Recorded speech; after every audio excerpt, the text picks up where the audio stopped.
नमस्कार बच्चों, आशा करती हूँ कि आप अपना जो प्रतिदिन का कार्य है वो साथ साथ कर रहे होंगे। बच्चों, पिछली वीडियो में हमने पाठ 5 शब्द विचार के बारे में पढ़ा, उसके शब्द के भेदों के बारे में पढ़ा।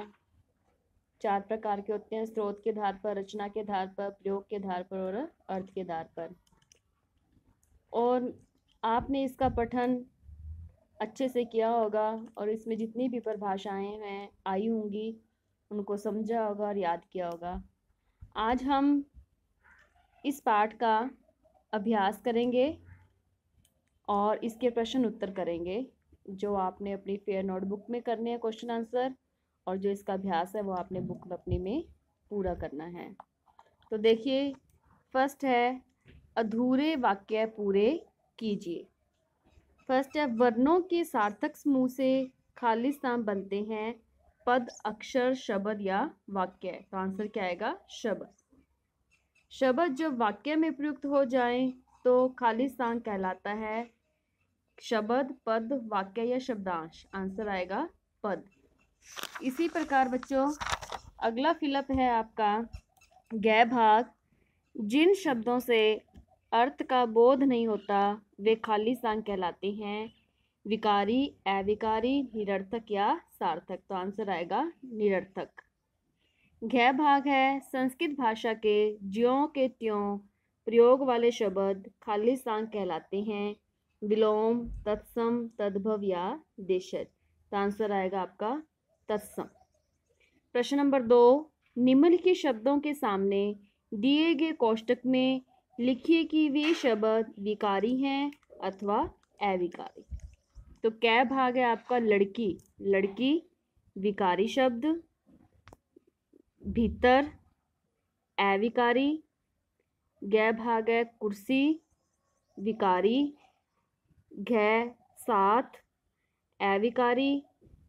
अड़ै भाग है बकरा विकारी और च भाग है नीचे, ये आ गया आपका अविकारी। प्रश्न नंबर 3, नीचे लिखे शब्दों के सामने कोष्टक में रचना के अनुसार उनके शब्द भेद लिखिए। फूल कौन सा शब्द है? फूल है रूढ़। हिमालय यौगिक, यानी 2 शब्दों का मेल हो रहा है, दोनों का अर्थ यहाँ पे अलग अलग है। हिम प्लस आल्य है, हिम का भी आल्य है, तो वो कौन से शब्द होते हैं? यौगिक शब्द। आगे है कलम रूढ़ और नीलकमल योग रूढ़। किसी विशेष अर्थ के लिए जो प्रयोग किया जाता है वो क्या है? योग रूढ़ होते हैं। तो नीलकमल क्या है? विशेष है इसमें, तो इसलिए क्या है? योग रूढ़।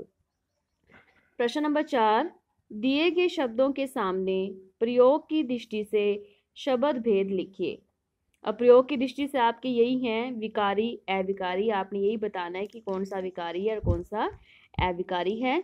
दूर है अविकारी, मकान विकारी, तुम अविकारी, कल अविकारी, वाह अविकारी। आगे है ऊंचाई विकारी, कुटिल विकारी, हम अविकारी, परसों अविकारी और आहा अविकारी। 5th है अंग्रेजी भाषा के ऐसे 5 शब्द लिखिए जिनका प्रयोग हिंदी भाषा में होता है। Doctor, chocolate, camera, college, radio, tie और स्कूल।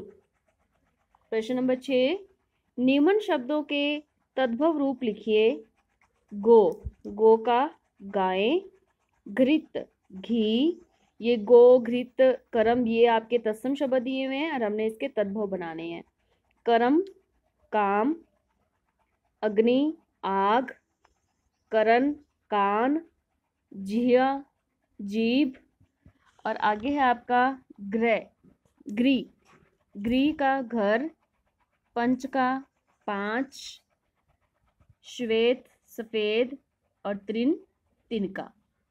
प्रश्न नंबर 7, निम्न वाक्यों में सही शब्द का चयन करके भरिए। मैं प्रतिदिन 2 घंटे खाली स्थान हूँ। पढ़ता या पढ़ता? तो पढ़ता। आंसर आएगा पढ़ता। ख भाग, मुझे नैनीताल जाने के लिए अपने पिता से खालिस्तान लेनी है। आज्ञा या अनुमति? अनुमति। ठीक है, क्या आएगा? अनुमति लेनी है। फिर है ग भाग, अच्छे कार्य करने का खालिस्तान भी अच्छा होता है। परिणाम या परिमाण? आंसर आएगा परिणाम। सफलता प्राप्त करने के लिए खालिस्तान अनिवार्य है। श्रम या परिश्रम? क्या आएगा? परिश्रम। सरकार का बनाए नियम तोड़ना खालिस्तान कहलाता है। पाप या अपराध? क्या कहलाता है? अपराध। आगे बच्चों, हमने ये जो है अभ्यास के प्रश्न नंबर 1 से 7 आपने पूरे कर लिए हैं। ये आपने अपनी पुस्तक में करने हैं। ठीक है, इसको पुस्तक में पूरा करना अपनी बुक में। अब प्रश्न नंबर 8, 9, 10, 11 अब इसको मैं आपको समझा रही हूँ। ये आपने अपनी फेयर नोटबुक में सुंदर सुंदर करने हैं। बच्चों, अब हम पाठ 5 शब्द विचार के प्रश्न शुरू करने जा रहे हैं। प्रश्न नंबर 8, 7 आपका अभ्यास था बुक में 7 तक। अब प्रश्न नंबर 8 आपका प्रश्न है, वर्ण और शब्द में अंतर स्पष्ट कीजिए। उत्तर है वर्ण। वर्ण उस मूल ध्वनि को कहते हैं जिसके टुकड़े न हो सके, जैसे अ, आ, ई, क, ख आदि। फिर है शब्द। वर्णों के सार्थक मेल को शब्द कहते हैं, जैसे चाय, पानी आदि। प्रश्न नंबर 9, शब्द और पद से आप क्या समझते हैं?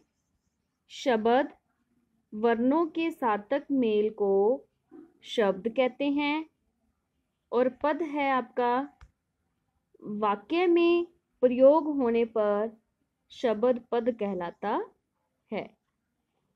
प्रश्न नंबर 10, रूढ़ और योगरूढ़ शब्दों में क्या अंतर है? उदाहरण सहित बताइए। आंसर है रूढ़, जो शब्द की हिंदी भाषा में शुरू से किसी विशेष अर्थ के लिए प्रयुक्त होने लगे हैं और टुकड़े करने पर जिनका कोई भी अर्थ नहीं निकलता, वे रूढ़ शब्द कहलाते हैं, जैसे गधा, घोड़ा आदि। आगे है योगरूढ़ शब्द। जो यौगिक शब्द विशेष अर्थ में प्रयुक्त होते हैं, योगरूढ़ कहलाते हैं। जैसे जलज का सामान्य अर्थ है जल से उत्पन्न, इसका विशेष अर्थ है कमल। यह योगरूढ़ शब्द है। इसी तरह कुछ अन्य उदाहरण हैं, जैसे हिमालय, पंकज आदि। प्रश्न नंबर 11, देशज शब्द से क्या तात्पर्य है? 4 देशज शब्दों का उल्लेख कीजिए। आंसर, देशज शब्द, जो शब्द क्षेत्रीय बोलचाल के प्रभाव से भाषा में आए, वे देशज शब्द कहलाते हैं, जैसे लड़का, पेट, थैला, झोंपड़ी, पगड़ी आदि। तो बच्चों, ये आपके पाठ 5 के प्रश्न उत्तर थे। आपने इन प्रश्न उत्तर को अपनी फेयर नोटबुक में लिखना है और इसे याद करना है। धन्यवाद।